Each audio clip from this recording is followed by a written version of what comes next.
The House will be on the 14th order of business. The House has before it Senate Bill 2279, which has been read. Mr. Chief Clerk. Mr. Speaker, Senate Bill 2279 with House amendments was introduced by Senators Nelson, Garbinger, and Werner, and Representatives Beadle, Boucher, and Maragos. Senate Bill 2279 is a bill for an act to amend and reenact sections 14-02.4-01, -02, -03, -04, -05, -06, -08, -09, -14, 15, 16, and 17, and 14-2-05, and subsections 2, 3, 4, 5, 7, 8, and 10 of the North Dakota Century Code, including subsections 11 of section 26.1-04-03 and subsection 1 of section 26.1-30.1-01.1 and subsection 1 of section 26.1-39-17 and sections 26.1-40-11, 26.1-47-04, and 27-09.1-02 of the North Dakota Century Code relating to prohibition of discrimination on basis of sexual orientation. Mr. Speaker, your Human Services Committee recommends amendments as follows, and when so amended recommends do not pass on Senate Bill 2279 by a vote of 11 yeas, 2 nays, and 0 absent not voting. Mr. Speaker. Representative Mock. Thank you, Mr. Speaker. Mr. Speaker, on the 8th order, I would request that the question of the adoption of Senate Bill 2279 be divided and that each section be voted on separately.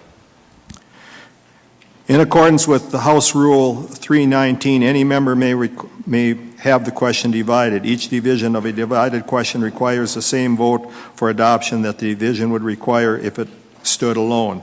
After voting on all divisions, the approved divisions comprising the question before the House would be granted. Representative Mock on the 11th order. Your request is granted. Thank you, Mr. Speaker. Mr. Speaker, I believe that the pages have copies of the division, and I don't know if we want to wait until the division can be distributed to the members before we continue. Will the pages distribute the divisions?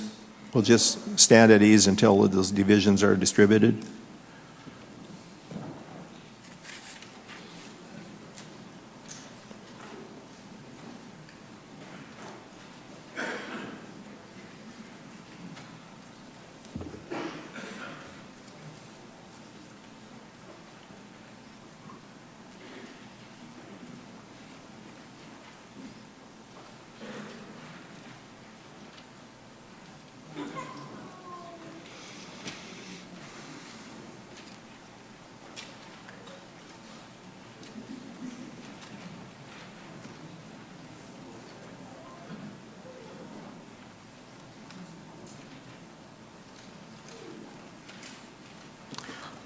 On the 11th order, the House has before it Division A. Representative Mock.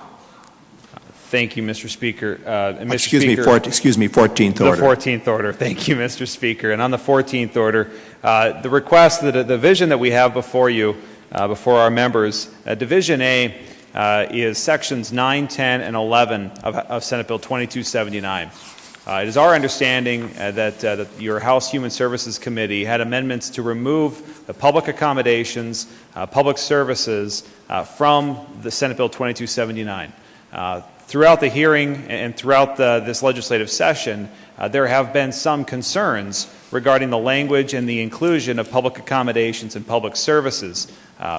The bill sponsors and supporters of the bill, in good faith and negotiating to include sexual orientation in our anti-discrimination code, offered amendments that would remove the public accommodations and public services from the bill. Unfortunately, the motion was defeated. Division A is an opportunity to decide up or down whether to include the sections of public accommodations and public services along with the advertisement of public accommodations and services in the final version of the bill. I, for one, will be supporting the Division A, but this is an opportunity for many members of the Assembly who are concerned with that inclusion to reject Division A and to vote on the discrimination code up or down with Division B. With that, Mr. Speaker, I would yield to the carrier of Senate Bill 2279 for further explanation of the committee's decision regarding sections 9, 10, and 11. Representative Weiss. Thank you, Mr. Speaker, members of the Assembly. It is correct that your committee did discuss at length the sections 9 and 10 that are part of this Division A. Testimony in the committee was by supporters was adamant that it should not be separated, that the bill as is, if you're going to ban discrimination for sexual orientation, it should be included in all sections. Your committee also received emails from supporters of 2279 also asking us not to adopt the amendments. Your committee did vote on it, and it was defeated by 11-2 vote. So, Mr. Speaker, members of the Assembly, we did take it up. We addressed the concerns that those had that wanted it in, because the argument being is that how can you split out sections 9 and 10 from the rest of the so-called anti-discrimination practices? So are you saying it's right in theory then? If the argument is that we're discriminating, then why should it be right then to discriminate in one area and not the other? So your committee listened to the supporters of the bill and did not adopt the amendments that would have included deleting sections 9 and 10, Mr. Speaker.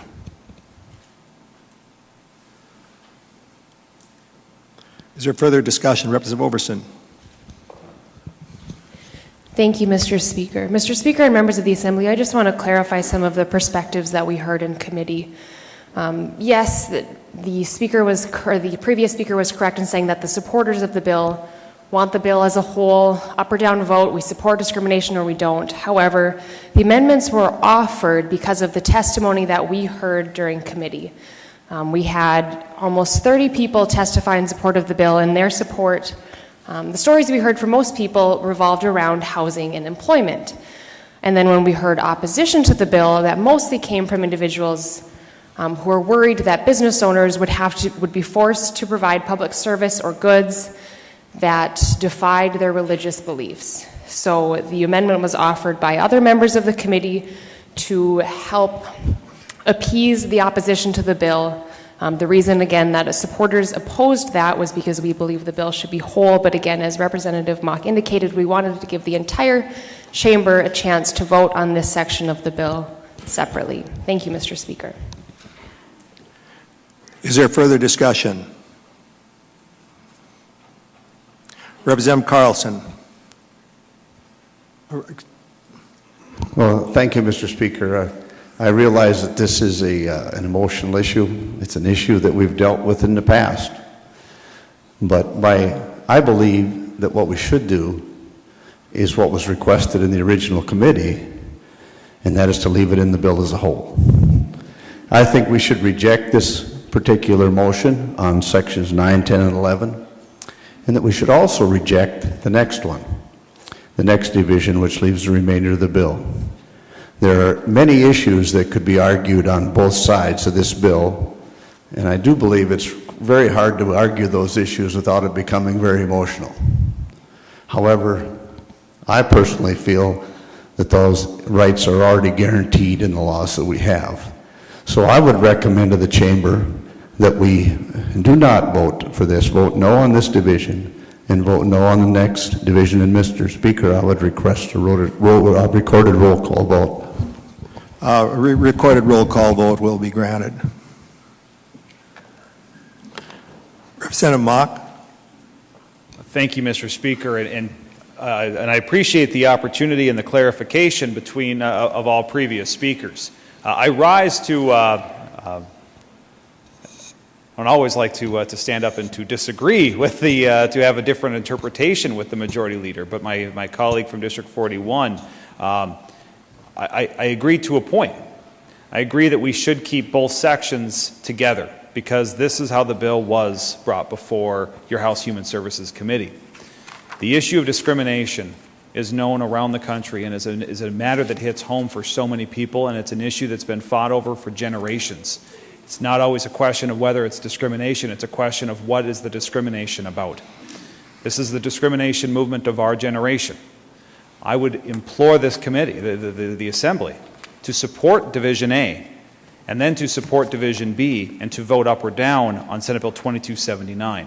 The reason this bill has been divided into the two divisions is so that members can decide whether or not Division A is a necessary language and conflicts with further language. We certainly, as many of the supporters have testified, they really want to see North Dakota take the same path as so many of our colleagues in other states and to include sexual orientation in their anti-discrimination code.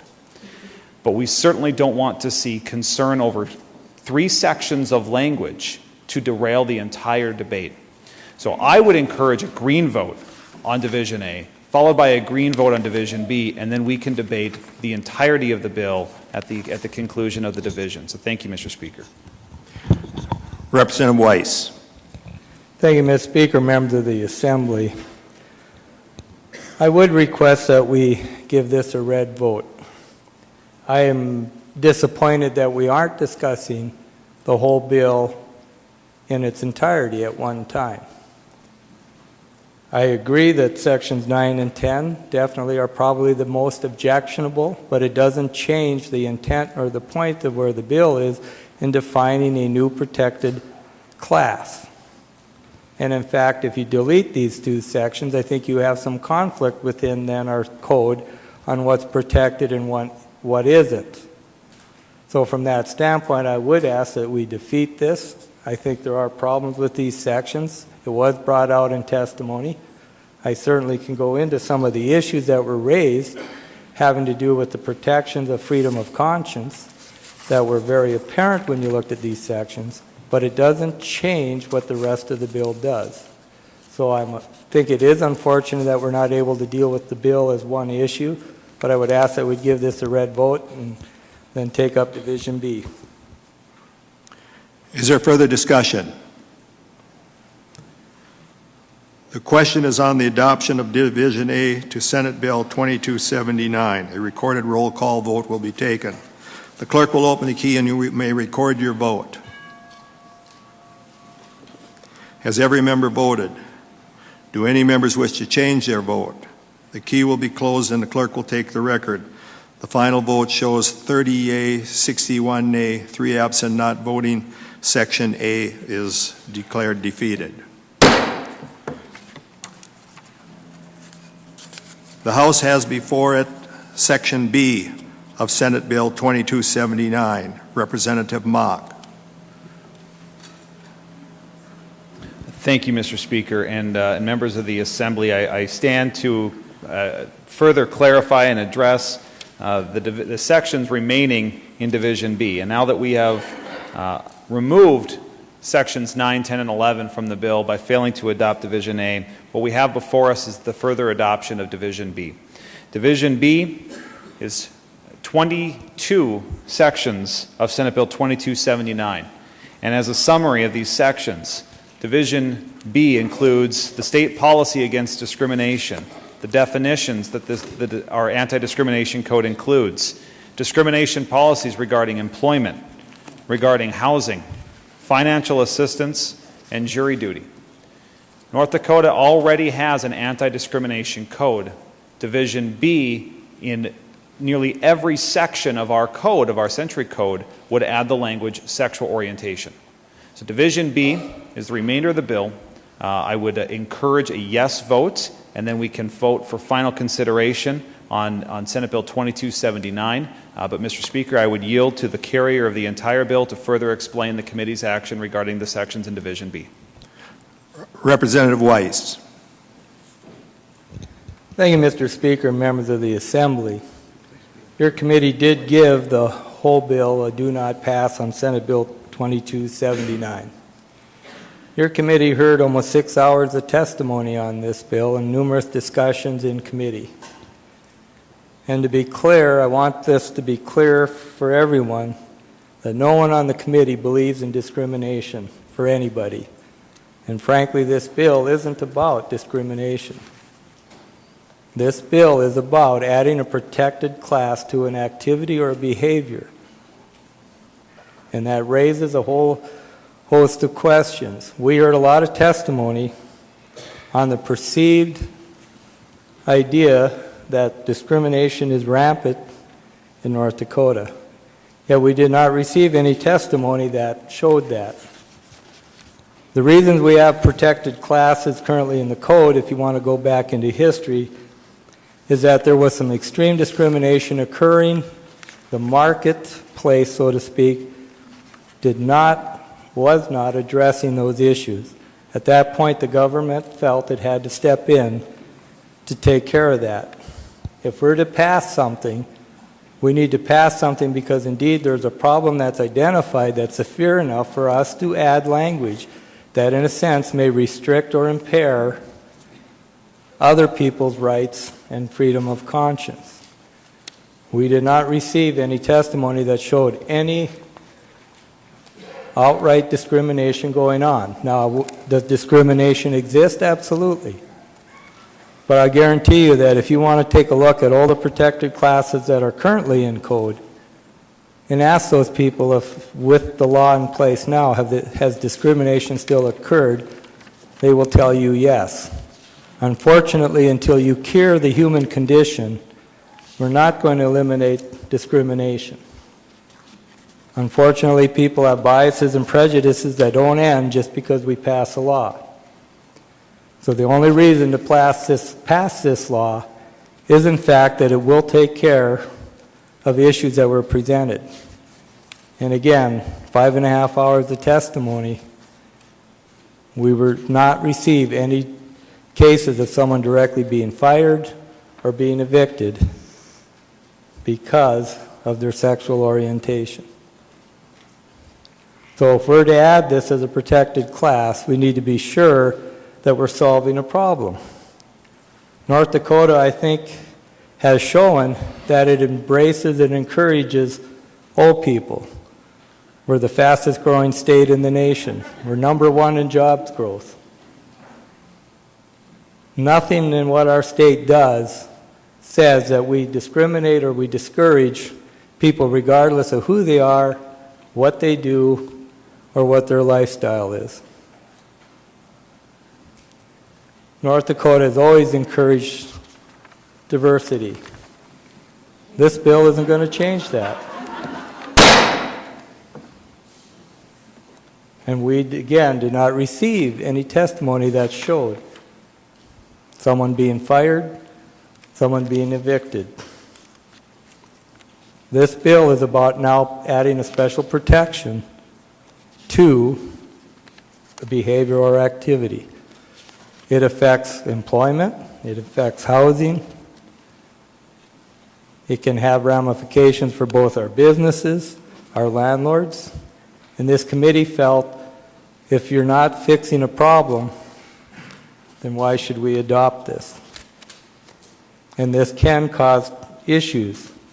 Employers could be accused of hostile activity if you have an employer who hires gay employees and yet possibly supports maybe funding a group that's against gay marriage. The way this bill would read, you could make an argument that they now have a hostile workplace. Is that the road we want to go down when, again, we don't see a problem that's occurring? Again, there's always going to be individual cases, someone feeling they were slighted or discriminated against. But that probably includes everyone at some point in time may have felt they've been discriminated for various reasons. Do we want to add a special protected class of activity? And that needs to be clear, because the way the law reads in the definition in the bill, it really is only if you say you are. The law can only differentiate by the activity. There is no definition from a standpoint of determining or that the law says you have to prove, for example, that you're gay or transgender. You are if you say you are. So that's the only requirement. So the bill has to take a look, then the law only has to take a look at the perception of the activity or the behavior that's being addressed here. I think your committee took a long, hard look at that. Again, nobody believes in discrimination. I think what our state has done that says it's encouraged diversity when you look at the increase in population. And you look at the fact that we had multiple emails from businesses that all say they already have a policy against discrimination within. And so they're encouraging people to come, regardless of what you believe or what you think or what your lifestyle is. So with that, Mr. Speaker and members of the Assembly, I would ask that this body do concur with the committee's recommendation, give this a red light so that all people in North Dakota have the freedom to enjoy their constitutional rights of life, liberty, and the pursuit of happiness. Thank you, Mr. Speaker. Representative Mooney. Thank you, Mr. Speaker and members of the Assembly. In some ways, I feel like we're in the middle of a catch-22 with this, because we heard from the previous speaker, Mr. Chairman, that we didn't hear of actual evidence of any types of discrimination that are going on in the state of North Dakota with relation to sexual orientation, and yet we listened to 5.5 to 6 hours worth of testimony from both members of the homosexual and heterosexual communities that spoke about numerous occasions of experienced discrimination. So in this catch-22 of trying to get empirical evidence so that we can say that statistically, according to the data, here in North Dakota, we must do something about this in our state. Instead of doing that, what we do is we continue to ask for the anecdotal evidence, and we received that. And not only did we receive it during testimony, we've been receiving it every day since then. My email has easily 2/3 to 3/4 with relation to 2279 is in support. North Dakotans are in support of stopping the acts of discrimination in North Dakota. It tells me that our Assembly may not be prepared to take this action on, but I believe that the people of North Dakota are ready, and they are looking to us for their leadership and guidance in this. And it speaks to every walk of their life. During the 5.5, 6 hours of testimony, we heard from no less than 25 to 30 different individuals who were gay, heterosexual, they were men, women, transgender. They were members of the National Guard. They were members of the clergy, business, large business, small businesses, coalitions, associations, university systems, students of the universities. We heard from staff members from the university that on one hand, there's the expectation of non-discrimination on the student level, and yet there's another standard on the faculty level, because of course that would be under the state.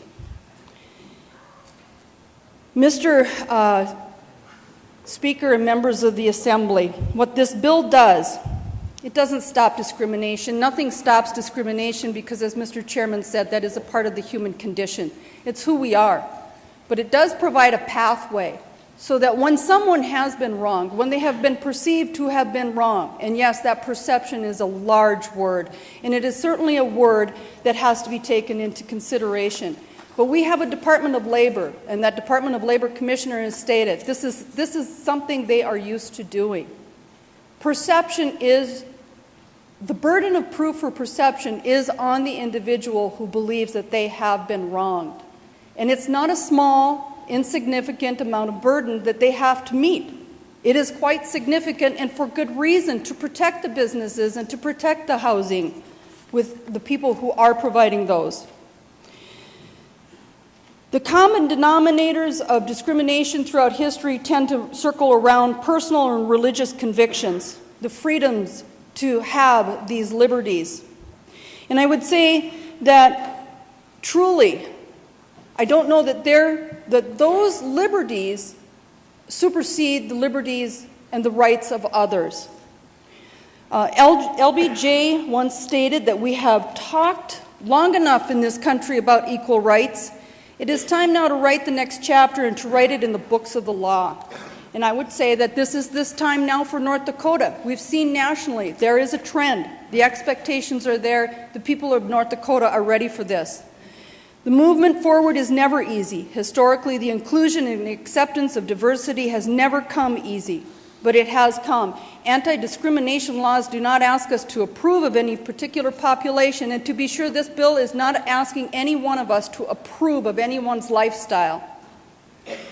But they do ask for us to respect the basic human rights of other populations. And, Mr. Speaker and members of the Assembly, finally, what I would like to say is that for me, this is a very simple bill. It is about human rights and human dignity, plain and simple, nothing more and nothing less. It is for all of our citizens, our families, our children, our parents, our friends, our neighbors. This is what this is for, and it's for today, and it's for future generations who may want to live here in North Dakota, this great state that we enjoy. And we enjoy those freedoms, and all people should be able to enjoy the same freedoms regardless of their sexual orientation. Thank you, Mr. Speaker.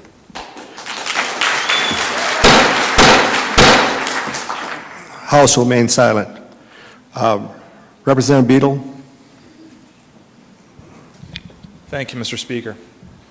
Mr. Speaker and members of the Assembly, I rise on this issue today because I don't believe that being gay is an activity or a behavior. I don't think being gay is a personal choice. That is who they are. Because of this, I adamantly feel that we should ensure that they have the same protections and opportunities as everyone else, and that a red light on this bill would mean that our state is taking a stance that it is okay to have an unlevel playing field in regards to opportunities for employment, shelter, insurance protection, and other basic liberties. Republicans siding with this issue is not new or unheard of. Barry Goldwater, the Republican presidential nominee in 1964 and longtime senator from Arizona, was an early champion for the cause after leaving the U.S. Senate.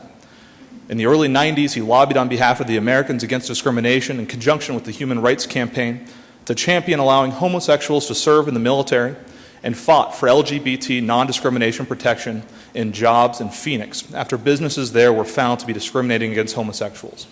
According to Goldwater, quote, "The big thing is to make this country, along with every other country in the world, quit discriminating against people because they're gay. You don't have to agree with it, but they have a constitutional right to be gay." Goldwater argued that it is not about creating a separate class, but ensuring constitutional protection applies to them. Currently, most groups are covered, be it by religion, sex, age, gender, but it seems that really only one core group is left out.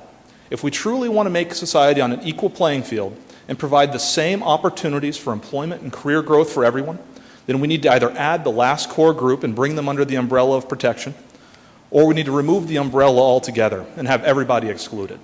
Since I don't ever see us getting rid of the notion of protected classes, then we need to bring the remaining disenfranchised group into the fold. Prominent business leaders nationally and in this state are fighting for non-discrimination laws. Walmart has urged for LGBT protection in Arkansas. Apple, Angie's List, and even NASCAR have come publicly out regarding Indiana's law and have urged non-discrimination protection. In North Dakota, many large employers and prominent business people, including Don Morton from Microsoft, Bruce Jovig, Sanford Health, and Doug Burgum, have come out in support of 2279. They feel the defeat of this bill will send a message that our state is only open to some. And while we can see the backlash in Indiana, the mere perception of LGBT discrimination will have negative consequences for our state. In recent years, many prominent Republicans have been coming out not just for discrimination protection, but even for same-sex marriage rights. This includes former Vice President Dick Cheney, Senator Rob Portman, Governor John Huntsman, President George H.W. Bush, and First Lady Laura Bush. Former Minnesota Governor Tim Pawlenty came out this week on similar controversies in Indiana and Arkansas and cautions that the Republican Party needs to take notice of what's going on around the country, and alludes to recent actions that Walmart has taken in Arkansas in defense of LGBT rights. He says, quote, "The Republican Party will have to better stand for ideas in helping the middle class, and the party leaders must, quote, be willing to put forward what will help most modest income workers and prohibit discrimination in things such as jobs, housing, public accommodation against gays and lesbians. Leaders across this country are seeing what is going on and reading the writing on the walls. We may try to overlook that here in this chamber, but numerous polls show that society as a whole, especially young members and under 30, are shifting towards this viewpoint. We would be wise to take notice. We've seen plenty of polling on this issue, but a few stand out to me. A Pew Research poll from March of last year showed that 69% of individuals under 30 support LGBT rights, including 77% of Democrats and 61% of Republicans. A Human Rights Coalition poll was conducted nationally in the wake of what's going on in Indiana, showed that federal support for non-discrimination for LGBT community is 69% in favor, 27% against. Even a poll conducted by 630 Point of View on Valley News Live, which is a conservative political news show, showed 80% of individuals in North Dakota that responded to that poll approve of 2279 and non-discrimination protection. To think that this will not happen in the future is to admit that you do not know how to read the writing on the wall. The question becomes, what side of history do you want to fall on?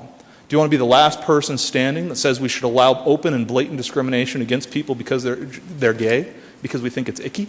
Or do you want to recognize the inherent rights of the individual and recognize that while we may say we value allowing people to work hard, get a good job, and pursue the American dream, the equality of opportunity does not exist for all as long as we legally allow open discrimination against people because they're gay. This bill affects more people in this chamber than just the representative from District 44.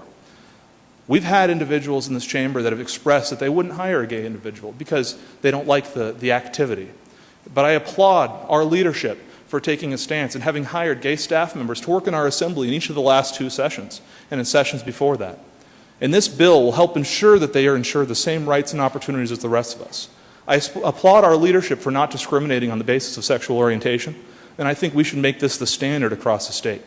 I'm voting green today because I feel it is wrong to discriminate, and I feel that we shouldn't have a legal system that doesn't protect all equally. I ask you to do the same. Thank you, Mr. Speaker. Representative P. Anderson.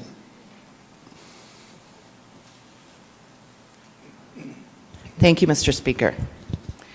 Mr. Speaker and members of the Assembly, I am a mother of a son that is not gay, but I have a very good friend whose son is gay. I asked her what would she like to say to her House of Representatives. This is what she said. I am so thankful I am able to offer him employment so he doesn't face discrimination in the workplace. I am thankful that he lives in a border city so that his rights as a tenant or homeowner are protected where he and his husband live and own property. I am thankful that he and his husband pay taxes to a state that represents them. She goes on to say, I was once so proud to be from North Dakota, but not so much anymore. So I say, let's make her proud again to be from North Dakota. And I think for us, we should be so proud to represent every North Dakotan. Please vote yes. Representative Strindon. Thank you, Mr. Speaker. Mr. Speaker, members of the Assembly, today we opened with a prayer that thanked God for the freedoms we enjoy. There has been a lot of discourse on this bill about our freedom too, the freedom of a person to deny service, jobs, and living accommodations based on the convictions of that person's religious beliefs. But there are 2 types of freedoms, the freedom to and also the freedom from. There are many North Dakotans, some of whom are here today, who do not enjoy the freedom from the fear that they can be fired or evicted at any moment, like most of us on this House floor are lucky enough to enjoy. The anecdotal evidence of discrimination against the GLBT community is large, and our state may not have studied the empirical numbers. But if even one person is denied a home or fired from a job because of sexual orientation, it's detrimental to that person, his or her family and friends, and the perception the nation has of North Dakota. The history of equality in the United States has been bumpy, as we know, to say the least. The reason we have a code protecting groups from discrimination is because it has been necessary to provide minority groups of North Dakotans with the freedom from fear that they may be evicted or fired at any moment. As a woman, I am a member of one of these groups. The majority of these United States have found it necessary to add sexual orientation to protect against the human condition of discrimination, as the Human Services Chairman called it earlier. And if you want to call that a protected class, then I'll accept your semantics. The city of Grand Forks was the first in the state to enact an anti-discrimination order. The then chairman of the city council emailed many of us and addressed the issue of evidence of a problem. I'll quote with your permission, Mr. Speaker. Over several months of testimony from residents, we occasionally heard variations of the question, where is evidence of a problem? We came to see that the very evidence they sought was present in the language they themselves used to oppose the ordinance. They openly asserted that they would discriminate based on sexual orientation because it was their right to do so. I was stunned by those comments, but it was proof enough for me that new legal safeguards were necessary. I ask you, members of the House, when have we seen an issue this session that's packed our chamber like this? And please give this issue a second thought. Thank you. Representative Boucher. Thank you, Mr. Speaker, members of the Assembly. I appreciate the testimony that's happened so far and what the bill carrier had to say. I think it's unfortunate that there's some disingenuousness happened in the fact when we say that there was not evidence of discrimination brought forward. You all have in front of you several stories that was provided either in print or for the people there in person to talk about their stories. Some of them are in the balcony today. So for them to spend time traveling across the state to come speak to their elected representatives and then not be heard is concerning. And I think that's the undertone of what we're talking about. Yes, blatant discrimination may not be happening. We don't have hordes of business owners or landlords who are discriminating. Most of us, as business owners and landowners, are respectful of our tenants and our employees. We want and value hardworking people, people who pay their bills on time. But we're not everybody. And there are people who do discriminate. It's been pointed out by the bill carrier and other people who have spoken today. We know it's happening. People have testified that it's their religious right to do so. So what more evidence do we need to say that we need a path for people to visit with their government and say, this happened, will you help me out? If I'm fired from my employer today because I'm gay and called the Department of Labor and Human Rights, the Department of Labor and Human Rights would say to me, I'm really sorry that happened to you. There's not much we can do for you. That's the problem. So for someone to say that these are already protected, that people already have a remedy, is not true. You can ask the tens of North Dakotans in the last decade who have called seeking a remedy. There's been concerns raised about that this will be bad for business. Well, I think this last week we've learned from Indiana and Arkansas what's bad for business. We spent 45 minutes on Tuesday talking about giving tens of millions of potential tax breaks to manufacturing companies in the hopes that those businesses would come here. We don't know if that'll work. We don't know if they'll come, but we hope it will. This bill, passing this, doesn't cost us a dime. And I can tell you, as someone who's worked in education and has advocated on behalf of the LGBT community throughout this state, there are hundreds of North Dakotans. Some of them are your family members, your neighbors, and your friends who have left this state each year. Because they're going to a state where they don't have to worry when I fill out a rental application and list my partner, will I be denied housing?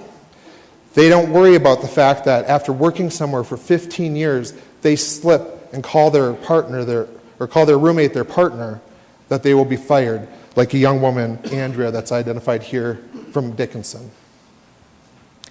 The reality is there are 21 other states, now 23 after this morning with Indiana and Arkansas, who provide these protections.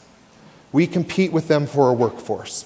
We compete with them for businesses, especially in the tech and the healthcare industries. From the Red River Valley, those are some of the targeted industries we're focusing on. Why would they expand and come here if we're going to deny this opportunity today? I know many of you don't like this conversation. It's something you're not comfortable with, and I can understand that. It's not your lived experience. But I can tell you about a 14-year-old boy from Minot, North Dakota, who wrote a note to his parents saying, I can't handle it anymore. I don't think I'm worth living, because that's what society told me. I can tell you from a 23-year-old man who drank himself into a stupor for weeks as he prepared to face himself in the mirror and be honest with himself, be honest with his friends, his employer, and his family, that it wasn't worth it anymore. I'm proud to stand here in front of you all today. I'm proud to hear from North Dakotans from every corner, from a mother with the last name Hall from West Hope who emailed us yesterday who said, "My son will never come back unless he has those protections." And that is what she is asking for us to do today, to allow her son to come back and feel comfortable being here in North Dakota. Some of you received an email from Senator Andrest, who's no longer serving with us, about his daughter. And it took the death of her mother to be honest with her family and her friends about who she is and who she loves. That is the problem. That is the discrimination. It may not be blatant, but it happens. And with a word change in our policy, we can say that North Dakota is open for business, we're open to a talented workforce, and we're open to everyone's family. Thank you, Mr. Speaker. Representative Hawken. Thank you, Mr. Speaker and members of the Assembly. I spent a long time last night tossing and turning and thinking about this issue, and several things came to mind. It's been mentioned that females are a protected class, but we're not protected from the snide remarks. So we know a little bit about it, not a lot, but a little bit, and we do have recourse if things get really bad. I thought about all of the sayings, the judge not lest ye be judged, or do unto others as you would like them to do unto you. And no, we can't legislate that. I know that. But we need to think about, if that is what we believe, how do we act on it? I thought about a young man who sat in this chamber when I first started, and the representative from District 44 is not our first gay member, not by a long shot. That young man was, as the representative from 44, a great legislator. And he heard the remarks, oh, he's a little light in the loafers, etc. And when he finally decided that he had to be who he was, he left, and we lost a great person. The youngest person to ever serve in this body was very successful. And yet when he faced the discrimination, the comments, he couldn't live with it anymore, and we lost a wonderful man.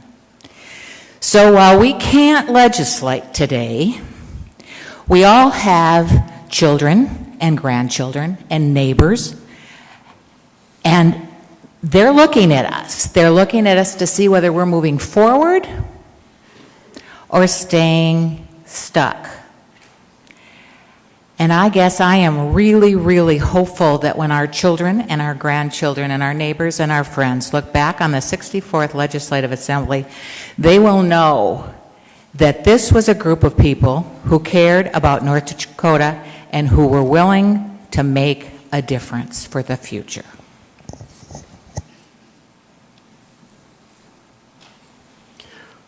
Representative Hogan. Thank you, Mr. Speaker. Mr. Speaker and members of the Assembly, Senate Bill 2279 is a bill about justice, and we are all called to act with justice. This is a simple vote about how we treat each other. What are our standards? How do we assure that our state prevents unjust discrimination in employment and housing?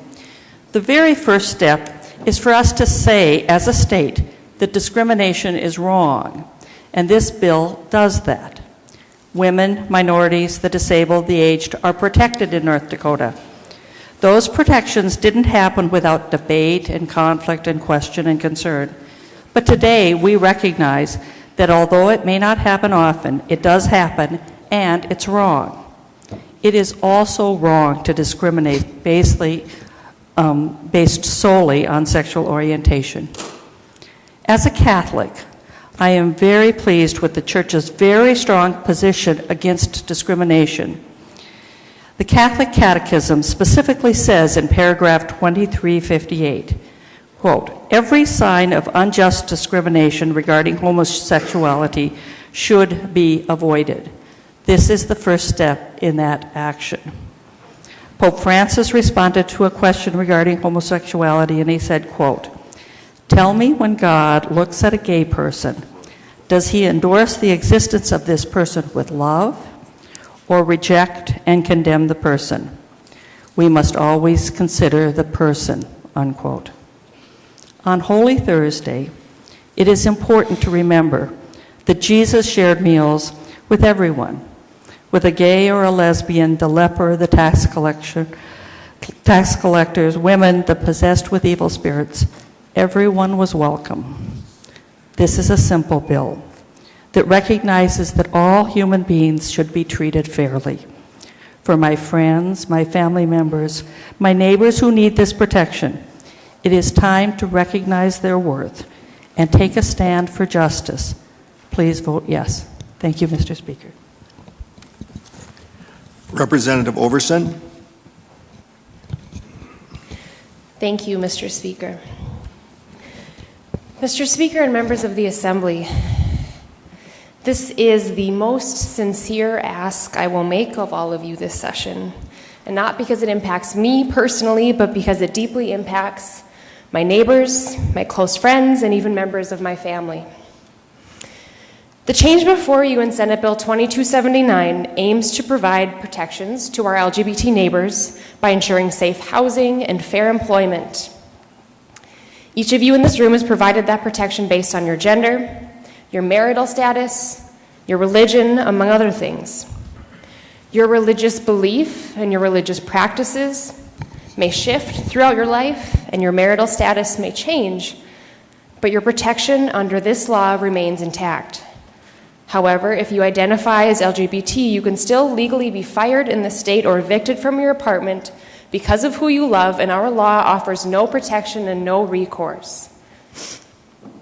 Mr. Speaker, this bill is also about the message that we as a state are sending to our residents, particularly to our young people. I'm often asked why I encourage young people to get involved in politics and why I think it's important that their voice is at the table. And my answer is always that the future we are shaping by the policies that we enact today are of particular importance to our young people. When we talk about education or economic development, our infrastructure, those issues will matter most to our young people who will be building their careers, their homes, and starting their families in the next decade, whose children and grandchildren will be around to reap the benefits of the good that we sow now. When I think about what this bill means to our future, this is the vision that I have for our state, for my home state. One of inclusion, one of respect, and one of prosperity. It is a state where opportunity is open to all, no matter your religion, your gender, or your sexual orientation. In committee, Mr. Speaker, we did in fact hear from numerous people during the hearing who have had bad experiences in our state, who have been discriminated against and mistreated. As was mentioned, you received a piece of paper today outlining those stories. Max from Grand Forks, Lucas from Killdeer, Raya from Fargo were all mistreated in our state and had no protection under our law. Are we going to allow a few bad actors in our state to push away these dozens of young, talented people who want to stay in North Dakota, who want to build a career and start a family? We have invested tens of thousands of dollars in raising and educating these individuals, and now we want to turn them away to other states that accept and respect them as human beings simply because we are not ready for it. I also worry about the LGBT youth and what defeating this bill tells them. We already have serious mental health problems in our state, including an increasing rate of suicide. And studies show that LGBT youth are 4 times more likely to attempt suicide. We have an opportunity to tell those young people that you have other options, that your life is worth living, and this state will protect and accept you. Finally, Mr. Speaker, as has already been stated, I would like to remind this Assembly that today is Maundy Thursday on the Christian calendar. Maundy is derived from a Latin word that means commandment and refers to the commandment that Jesus gave to his disciples during the Last Supper. His commandment was to love with humility by serving one another and to remember his sacrifice.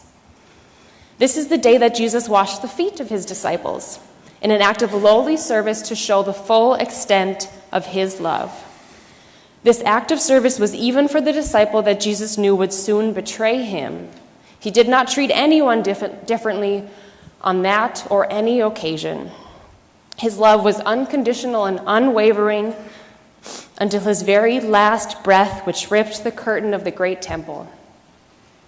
Jesus showed us by example how we are to treat and love one another with respect and dignity. Mr. Speaker and members of the Assembly, this bill to me is an extension of that great love. People of faith are not called to use their religious beliefs to discriminate or treat people differently. They are simply called to act with justice, to love, and to serve one another. In light of that call and in respect for those people who have long lived in fear of losing their jobs, their housing, and their well-being, I urge this Assembly to vote green on Senate Bill 2279 and make North Dakota a place that everyone can call home. Thank you, Mr. Speaker. Representative Weiss. Thank you, Mr. Speaker, members of the Assembly. One, I just want to clarify that nobody is implying or saying that being gay is a choice. We all understand that it's not a choice. Comments I did make referred to the law and the fact that the law can't differentiate or determine except by what you say. And I just want to, again, to reiterate here, if you do vote against this bill, doesn't mean you don't respect people, doesn't mean you don't respect the gay community. We need to respect, love, and support old people. I don't care what the issue is. People shouldn't be discriminated. It's the moral thing to do. But this bill is not going to fix, one, some of the issues. It's not going to help that 14-year-old who may be struggling with his identity or struggling with the perception or the acceptance or non-acceptance that he gets in the community. I'm sorry, but it won't fix that problem. That is a problem within that human nature has to deal with. This bill won't end some of the harassments and things that were brought to the attention of our committee. It won't change that. It will cause some additional problems for those having to deal with if this law passes. So the fact that you may vote red or green or however you vote doesn't mean you don't respect everyone in this great state. It doesn't mean you're sending a message that we don't want those that are maybe different than you to be welcome in this state. I think North Dakota has shown that it wants to welcome all people, diverse cultures, diverse ethnics, everyone has been shown to be welcome in this great state of North Dakota. So with that, again, I would ask that this body does give this bill a red light. Representative Mock. Thank you, Mr. Speaker, and my apologies to my wife who's back home probably watching this online because I know she's going to shake her head when I get home this weekend, but I wanted to share a story because today is coming upon the Easter weekend, and 7 years ago this weekend I had an interesting experience where I came out to my father as a Democrat. Had to find some levity. Fortunately, I was protected because North Dakota doesn't allow discrimination based on mental disability. So it's, again, sorry, I need to find some levity. Mr. Speaker, this is, all kidding aside, this has been a debate, this has been an issue that's been important to me, and so many of the previous speakers have shared their stories and their reasons for being here and why this really touches home with them. And Mr. Speaker, I have a hard time preparing the remarks because there's just so much that can run through a person's mind but needs to be said. And when I joined this assembly 6 years ago, I really wore my heart on my sleeves on this issue. my Catholic wife the night before helped me write my speech, and I thank the representative from District 21 for using a lot of the things I mentioned 6 years ago regarding the Catholic Catechism. And as a Lutheran, it is amazing to get to see so many people of different faiths come to a very similar conclusion that in any matter, discrimination is wrong, Mr. Speaker. And no faith believes that discrimination is right. So I have to thank my wife and her 12 years of Catholic education, followed by 4 years of Lutheran higher education, to really help me realize that this is never really an issue of faith. It's a question of law. Mr. Speaker, there are 2 points I wanted to make, and one is this Division B pertains only to the 2 matters of discrimination, with employment, with housing, financial assistance. It's important. And as one of the previous speakers had mentioned, yesterday, 21 states included the term sexual orientation in their discrimination code. Today, 24 hours later, the numbers jumped to 23.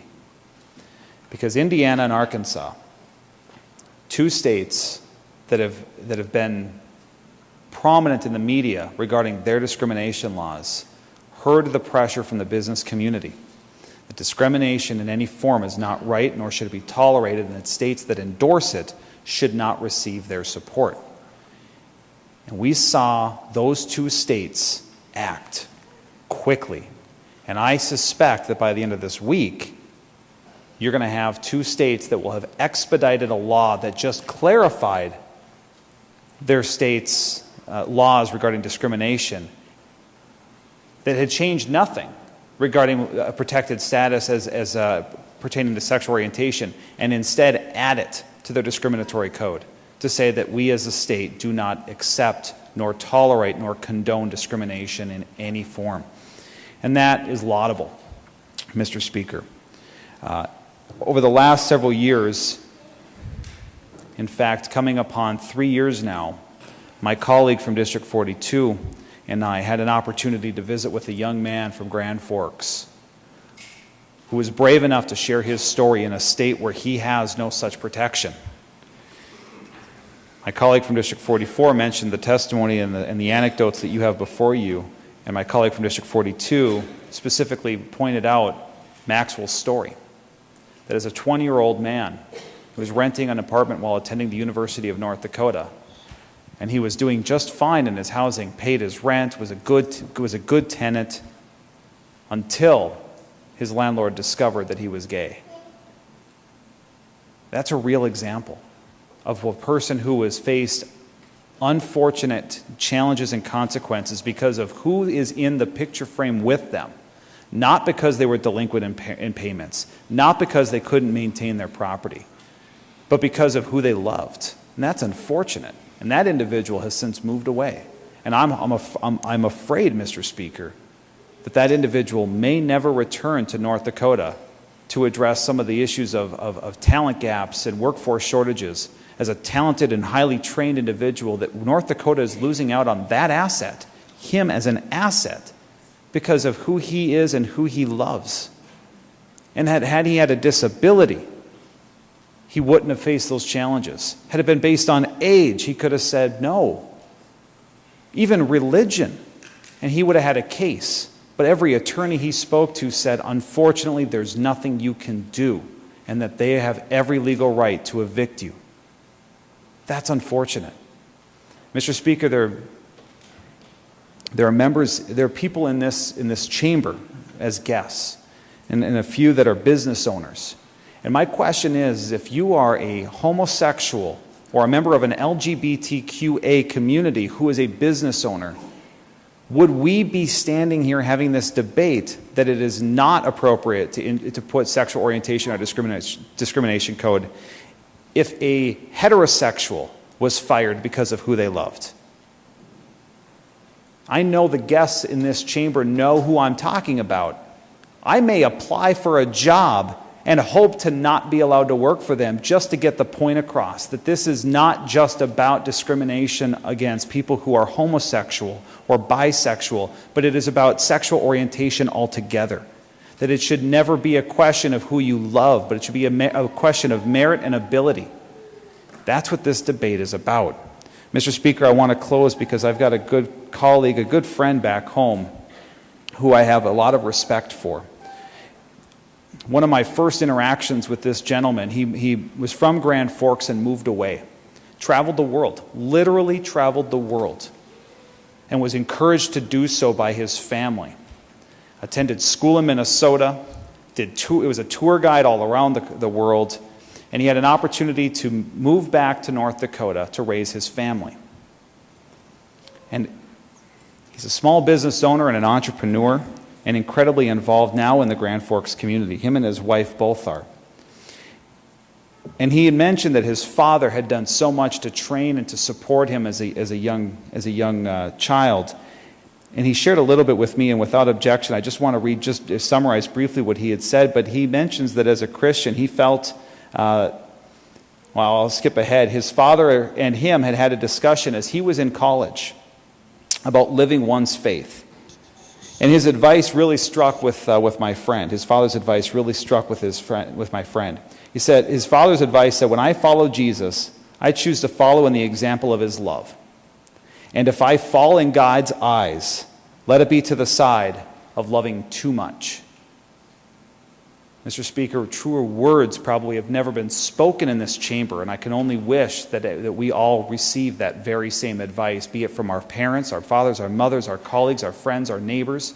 That is tremendous advice, and advice that we can all hold dear. Mr. Speaker, I believe there is a great opportunity for North Dakota and to address the concerns brought up by the bill carrier. This bill, be it Division B or the bill as a whole, may not fix, it will not fix the stories we've heard about, the anecdotes that exist in this state and that may happen every day. It may not fix that. But I will tell you, it sends a message that we as a state will not tolerate that it is wrong on its face. And it says a message to everybody that you are equal and shall be measured on your merit and ability alone. And never should the question of who you love jeopardize your ability to succeed in the great state of North Dakota. That's the message.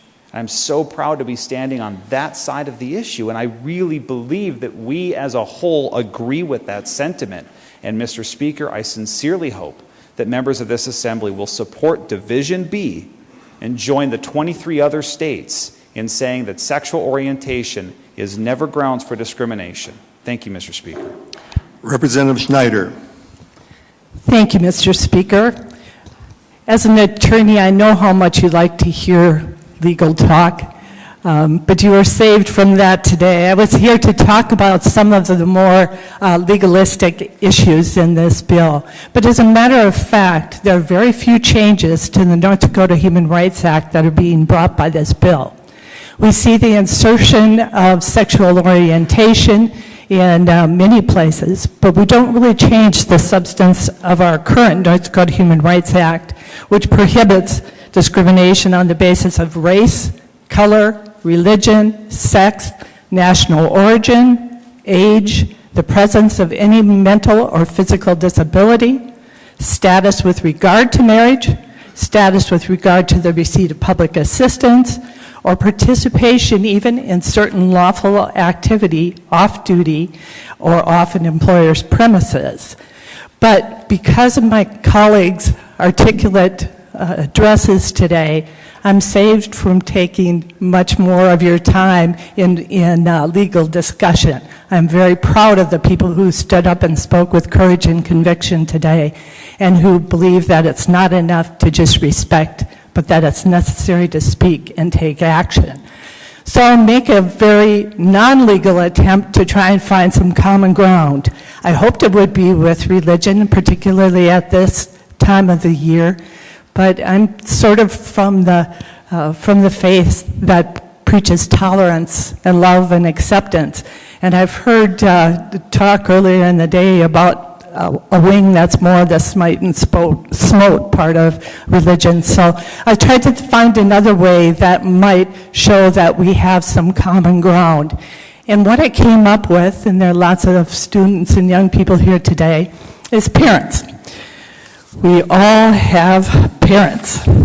And in explaining the Human Rights Act, they can help us out a bit. We know that there are certain things that we all, growing up North Dakotans, have heard from them.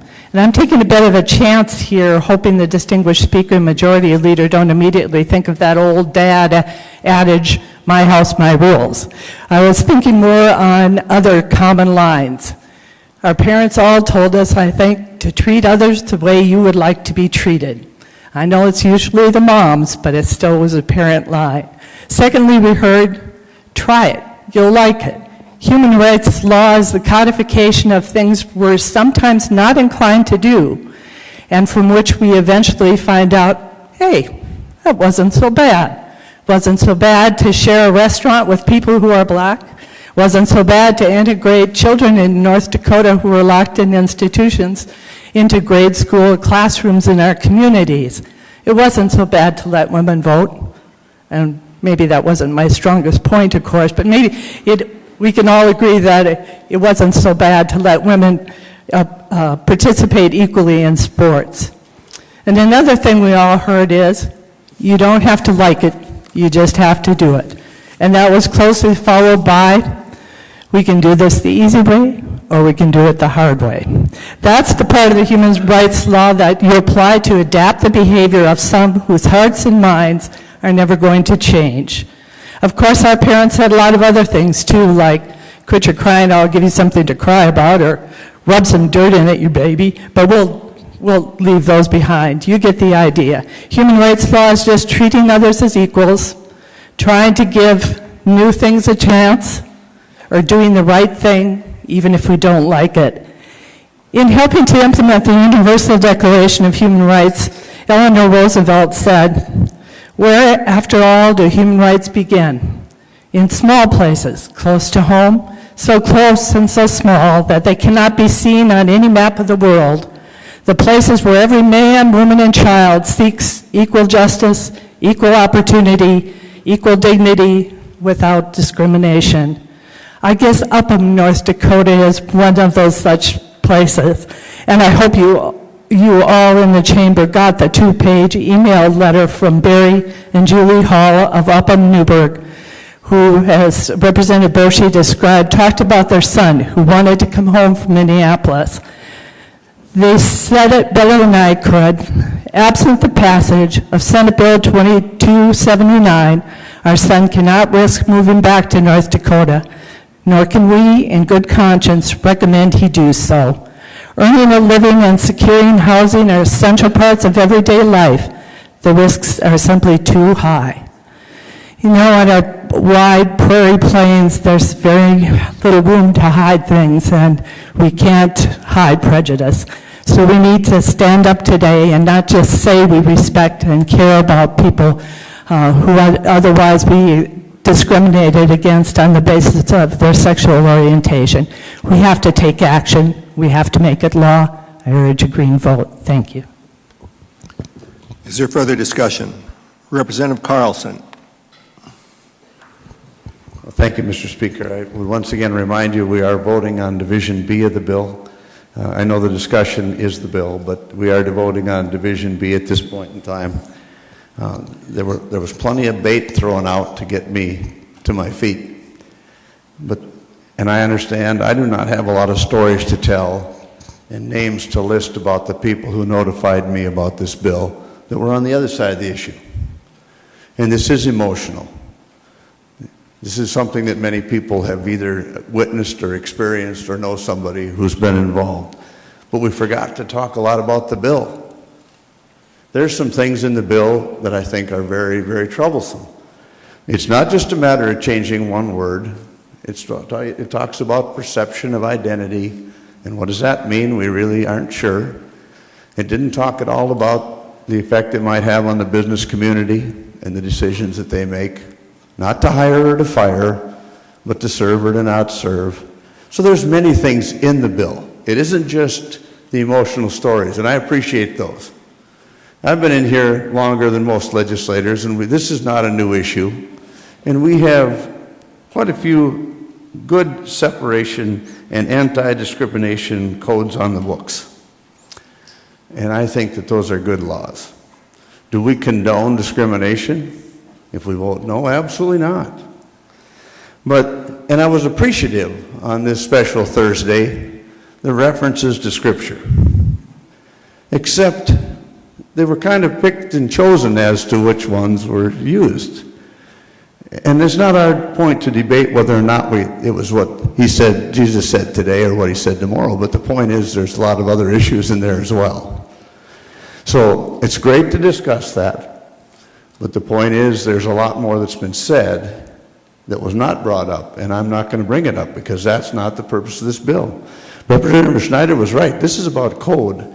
This is about law. This is about what we have on the books. I'm not going to support this. I haven't supported it in the past. I think there's an unending list of ramifications for doing this. And none of us would vote no, and I am going to vote no, and I would hope that this assembly would defeat Division B. But this is an issue that the stories were told, the emotions run high, but there's much more to this bill and much more ramifications than anybody's really discussed.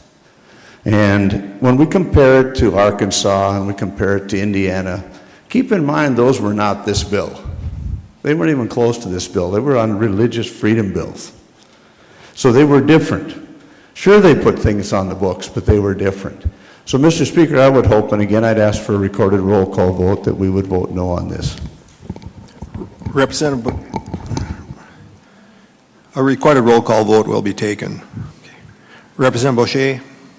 Thank you, Mr. Speaker. We are right. We're voting on language, words that are in a bill.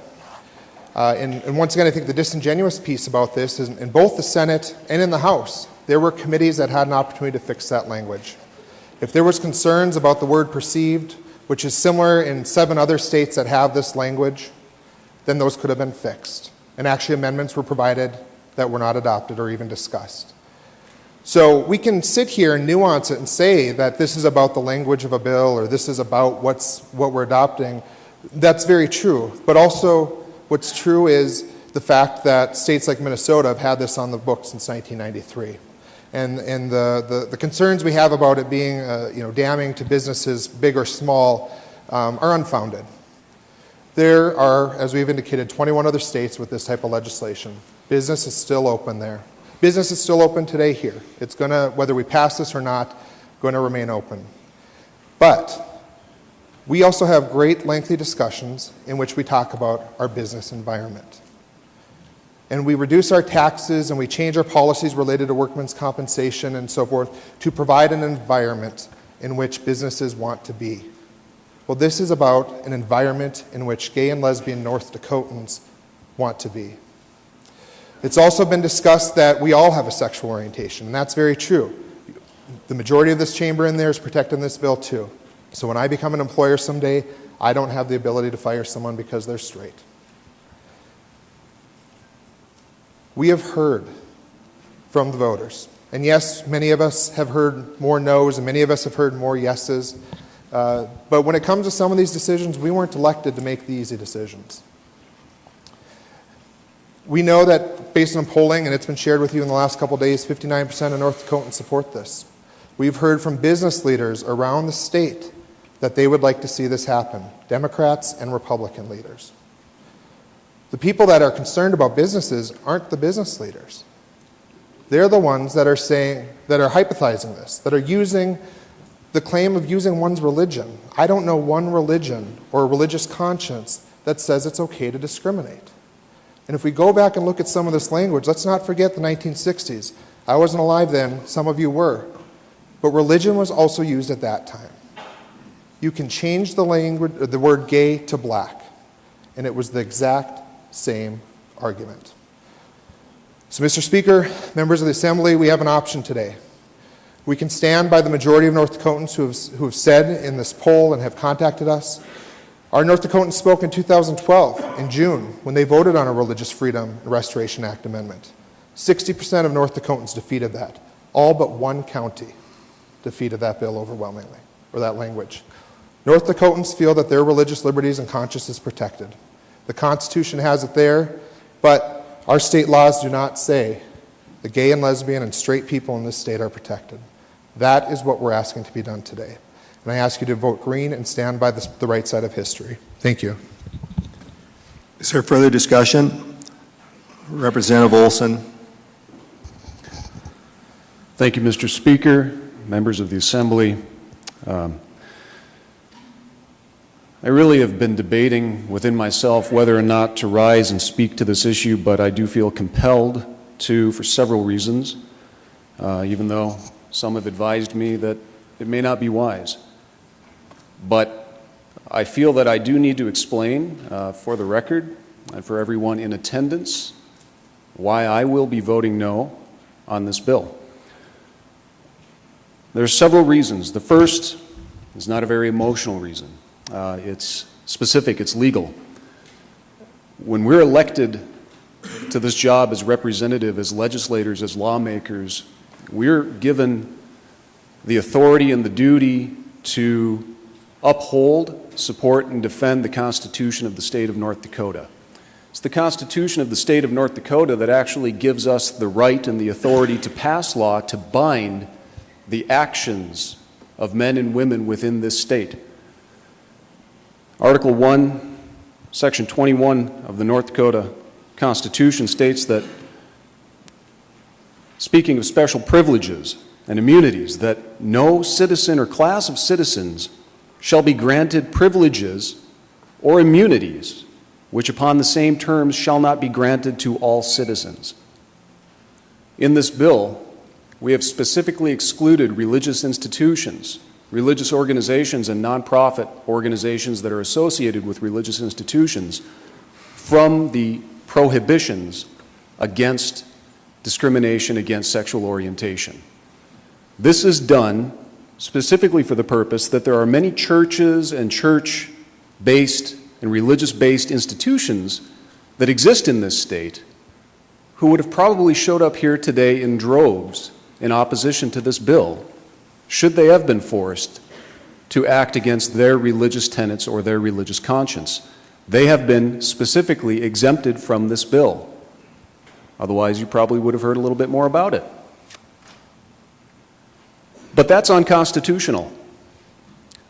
Immunities that we give to a certain class of citizens must be given to all on the same terms for the same reasons. One group should not be exempt from this law. If we're going to pass a law that prohibits discrimination on the basis of sexual orientation, it must apply to all classes of citizens, all classes of businesses, whether they are religious or not religious. To do otherwise is to act unconstitutionally. And I, for one, have sworn an oath publicly in this chamber to uphold and defend the Constitution of the United States and of this state. I cannot grant special immunities or privileges to anyone. The second issue is more emotional. We've heard quite a bit today about the person of Jesus Christ. His name has been invoked, and the morality of Christianity has been invoked in the name of tolerance and in the name of non-discrimination. And I wholeheartedly agree. As a Christian, I love my enemies. I love those who I disagree with. And I understand that Christ came not for good people or holy people, but he came for sinners. No one can be saved except for sinners, of whom I am chief. And so Christ did come for all people, and he does teach us to love in a like manner. But when it comes to the role of the state, we also hear quite a bit from many who probably support this bill about a separation between church and state. a separation between Christianity and religion and the role of government, that it's not the job of government to impose Christian morals or Christian values upon those who are not willing. And in some areas, I agree. But in areas of natural law, we do have a duty to uphold those things. But it's curious that we should bring Christ into the debate in such a manner, because we heard from representatives that certain people should be forced to act in a certain way even if they disagree. And that's not the message that Jesus taught. That's not the way that Christianity is spread. It's not spread through force. And we can't put the state in the place of God. Christ said to the woman who was caught in adultery, "Where are your accusers? They have fled." Is there none left to accuse you? Jesus said, "I do not accuse you either. Go and sin no more." So Christ accepts all men and women equally, liberally, without respect to anything that they've done, because there is no person better than any other person. But he accepts us as we are, but not to remain as we are.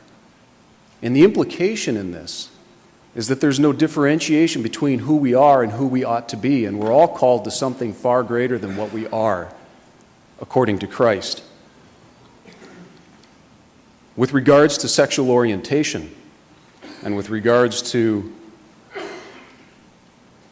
non-discrimination, religion, all religions that I know of, have many teachings about sexuality and morality and purity in the life of believers.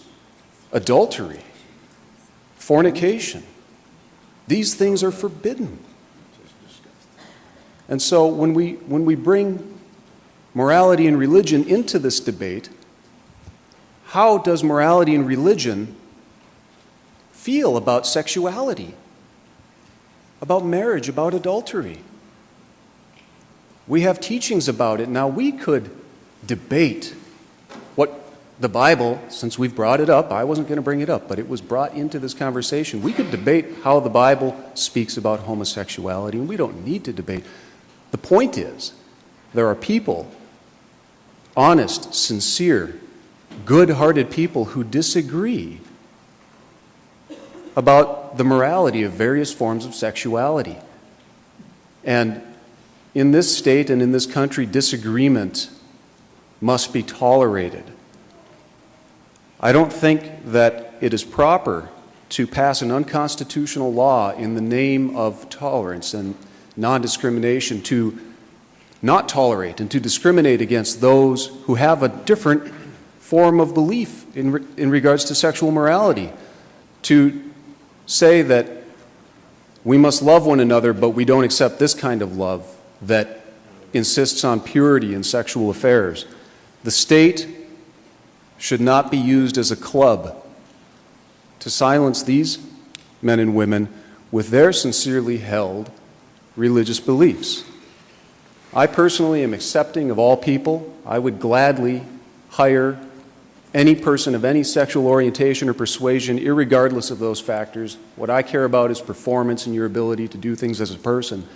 And I think just about everyone in this state would concur. But for those in this state who do not concur, or for whom the debate has not been settled, or who do not have the love of Christ shed abroad in their hearts that they might love others as themselves, I don't want to bring the club of the state or the law down to say, here's how you must behave, here is how you must love your neighbor. Because to try to decree love is to annihilate it. The state can't force you in that regards. And so it is for that reason that I will be voting no on this bill. Thank you, Mr. Speaker. Representative Mooney, second time. Thank you, Mr. Speaker, and members of the Assembly. I will keep this very short, I promise. We've heard a lot of reasons why we should not vote for this bill. We've heard a lot of reasons why we should vote for this bill. Again, I, as a good Lutheran girl, also raised as a Christian, don't need to go down the path of morality with this. This bill is not asking me to approve or disapprove of anyone's lifestyle. It's simply saying that there are protections in place in the case where someone may be discriminated against. The current situation, the current policy that North Dakota has with regards to people of all sexual orientation, that would be homosexual as well as heterosexual, means that we have no protections. This don't ask, don't tell policy that we have is wholly unwelcoming. And we've heard time and time again that whether you're in business or you simply want to come back and live in your own home state, if you are of the LGBT community, you come at your own risk. I have relations who live in North Dakota and out of North Dakota who are of the LGBT community, and they are stunned when they find out that if they come into our states that they were born and raised in, that they have no protections. They are stunned to learn they don't have the protections here in their own home state that they have in the states that they currently live in. And I don't understand what message that is that we give to them. The message is, don't ask, don't tell, and we won't ask. But if we find out, we can choose how we want to react to that. And if it comes to employment, housing, and other situations that are listed specifically in this bill, you are at your own risk. And to me, that is asking for these very good people to live in fear when it is wholly unnecessary. Please vote green. Thank you. Is there further discussion? The question is on the adoption of Division B to Senate Bill 2279. A recorded roll call vote will be taken. The clerk will open the key and you may record your vote. Has every member voted? Do any members wish to change their vote? The key will be closed and the clerk will take the record. The final vote shows 35 yea, 56 nay, 3 absent and not voting. Division B is declared failed. Because of the defeat of Division A and Division B, Senate Bill 2279 is declared defeated.